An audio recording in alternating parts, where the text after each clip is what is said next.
April!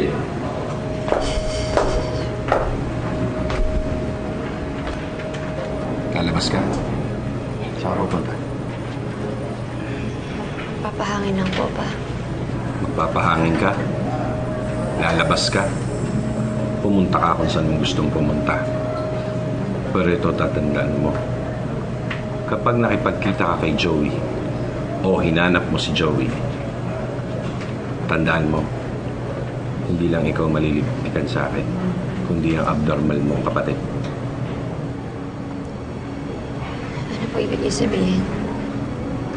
Nararamdam ko lang sa kanya kung anong ginagawa namin sa mga katulad niyang bakla. Naintindihan mo, April? Kaya wag na wag mo akong susuhin. Alam ko po. Nakita ko kung paano saktan si Joey. Sobra-sobra na po ang napinagdaanan ni Joey at ni Mama nung pinalayas to sila.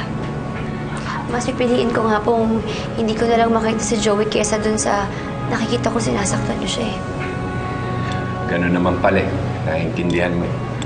Para wala na lang tayong problema. Umayos ka. Pag umayos ka, pati ang mami mo umayos. Wala tayong problema. Labas dito si Mama, Papa. Sama-sama na yan.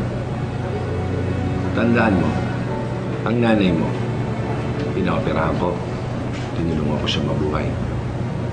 Pero, kailangan pa rin niya ng gamot na pantustos sa kanya. Kaya pag hindi kayo sumunod sa batas ko, hahayaan ko ang mami mo mamatay.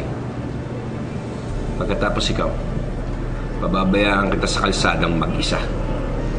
Naintindihan mo? Sumusobra ka na, Papa. Akala ko ba gusto maging kompleto ang pamilya natin?